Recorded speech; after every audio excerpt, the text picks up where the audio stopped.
From the information center of First Coast News, this is First Coast News at 6. Breaking news on Jacksonville's north side. Police are on the scene of a shooting west 45th and Dodge. Police say a daughter shot her mom. Caitlin Ross is live on the scene. Caitlin. Shannon, still figuring out all of those details. What we do know is that there was an argument inside the T&S Food Mart right across the street. You can see a number of police cars still on the scene now while they try and figure out what happened inside that food mart. At some point, the mother walked inside the store. We're told the daughter worked there. Daughter pulls a gun on mom and shoots her in the neck.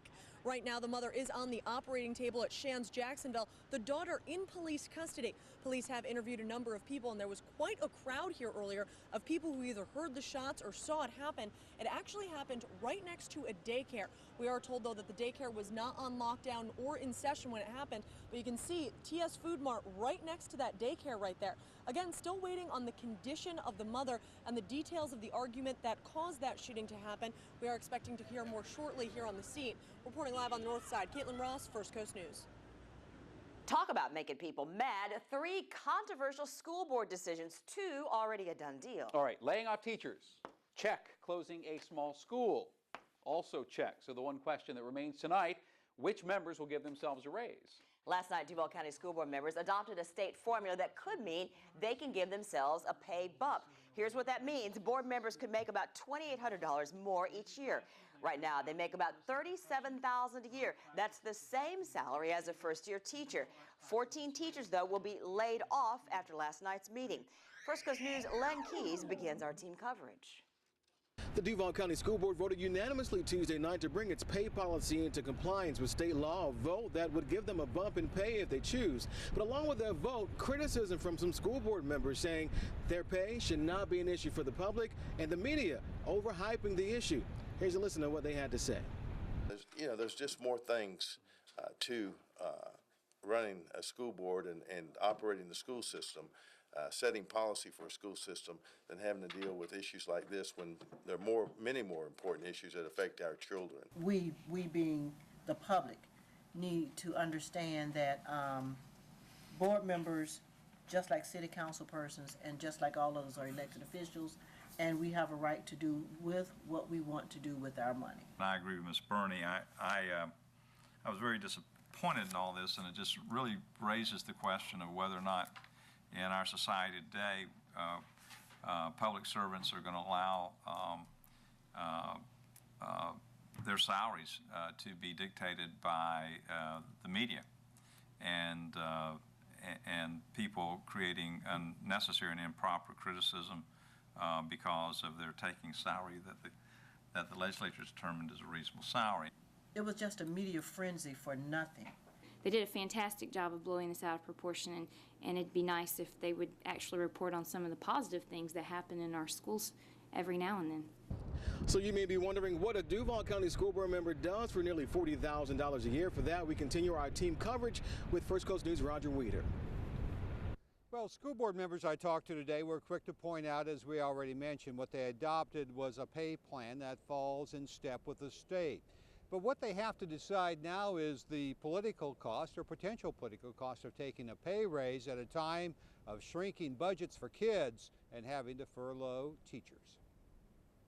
Billed as a part-time job, board members say most weeks I should point out 4 years ago, school board members were paid, according to the formula, a little bit more than $40,000. But now they must decide if they do want to take a pay bump. They do have the option not to take it, but that's a decision they can make individually. Reporting live from the South Bank, Roger Weeder, First Coast News. Now, we have called and emailed all the school board members today, seeing where they stand on the raises. So far, 5 have said they will not take the raise. Those are Martha Barrett from District 1, Fred Lee, District 2, Betty Birdie, District 5, Becky Couch, District 6, and Tommy Azuri, District 7. We've not heard back yet from Paula Wright from District 4. W.C. Gentry from District 3 says he is still undecided. Right now, a string of comments on our Facebook page about all this. Earlier in the day, we posted the school board members' comments at last night's meeting, and a lot of you are very frustrated with it. And we would like to keep getting your feedback. Like First Coast News on Facebook. You can post your opinions to the wall. We're getting reaction into the newsroom about teacher layoffs. Terry Brady, president of Duval Teachers Union, emails us this quote: This is a travesty. We should not be laying teachers off. The school board should have been able to find $1 million to save their jobs. Also approved at the meeting last night, a new director of community and family engagement will start working next month. That position has been vacant since 2010. Cheryl Riddick will get paid $90,000 for that position. That's according to Jill Johnson with Duval County Public Schools. The salary comes out of the general fund, the same source of money for teacher salaries. But that $90,000, that salary equals about the pay of 2.4 teachers. The department works with families, nonprofits, faith-based groups, and government agencies to help the quality of teaching. Now, First Coast News Live Doppler, your 2-minute advantage. And here's a look at the live Doppler. Good to have. We'll Take a look at when the arrival of those fronts will be in just a few minutes. 4 elderly Georgia men, including 2 former federal employees, are charged with plotting a terrorist attack. The suspects apparently called themselves the Covert Group, and tonight are in federal custody. Paul Crowley is live in Toccoa, Georgia this evening. Paul? Shannon, we're in this little town of Toccoa, about 90 miles north of Atlanta, up in the mountains, where they have a newspaper called The Bad and the Busted. People have been arrested around here. Well, these 4 senior citizens who are well known in this town have never been arrested as far as anyone knows. No mugshots of them, but we got to look at them when they had their first court appearance this afternoon. These 4 men, aged 65 to 73, appeared before a federal magistrate in nearby Gainesville, Georgia today. They asked for court-appointed attorneys. They are accused, of course, of trying to attack federal, state, and local government officials with toxins, possibly explosives, just a plot, apparently. All 4 of them, 2 of them actually had to cup their ears because they had trouble hearing the judge. Many people here in Toccoa know these men. They're retirees who live in various parts of town. And even the sheriff himself says he has known them personally for over 30 years. He was totally shocked by this. He says, my goodness, these guys are friends of mine. And of course, everyone says they're innocent until proven guilty. But the sheriff added, well, sometimes you just never know about people. Their next court appearance is next Wednesday. They'll remain in jail without bond on federal charges until then. Reporting live in Toccoa, Georgia for First Coast News, Paul Crawley. A young girl recovering tonight after being attacked by a raccoon at the Florida School for the Deaf and Blind in St. Augustine. She has to have a series of shots now to make sure that she doesn't get rabies.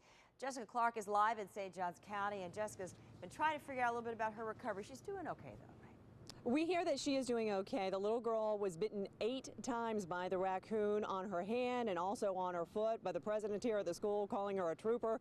He says she wants to go back to school tomorrow. But here at the Florida School for the Deaf and Blind, the school, also animal control, put out traps all over the 70-acre campus today trying to catch as many raccoons as they can. They did catch one today. Doubtful if that's the one who actually attacked the little girl. This one was pretty timid, and the one that attacked the girl, according to witnesses, pretty aggressive. Unprovoked attack is what it's being described as. The little girl was with a group of other students close to a playground, and there was an adult nearby when it happened. The house parent was there with the girl, our staff, and got it away from her, and thank goodness she was there. Now, the goal is to reduce the population of raccoons here on the campus. They know they will come and go, but according to animal control, 1 in 3 raccoons has rabies. The ones that are caught on campus will be euthanized. According to animal control, it is against state law to relocate a raccoon for fear of spreading disease. Live in St. Augustine, Jessica Clark, First Coast News. And you can find a full list of the areas on the First Coast right now under rabies alerts under the top stories section of firstcoastnews.com and also in the My Community section. Clay County deputies say they have an alleged wedding crasher in custody. According to a report from the Sheriff's Department, Michael Stabb allegedly stole a woman's purse out of her car last month while she was at a wedding reception. He was arrested yesterday. The report says he used stolen credit cards at several places around the area. Tonight he is charged with burglary and grand theft. A security scare, how a man now facing criminal charges was able to get access to military areas on the First Coast. And just how crazy was that outdoor cocktail party? The information into our newsroom tonight about the police crackdown on Florida Georgia weekend. And the weather system that could move into your weekend and its plans. Our chief meteorologist is next.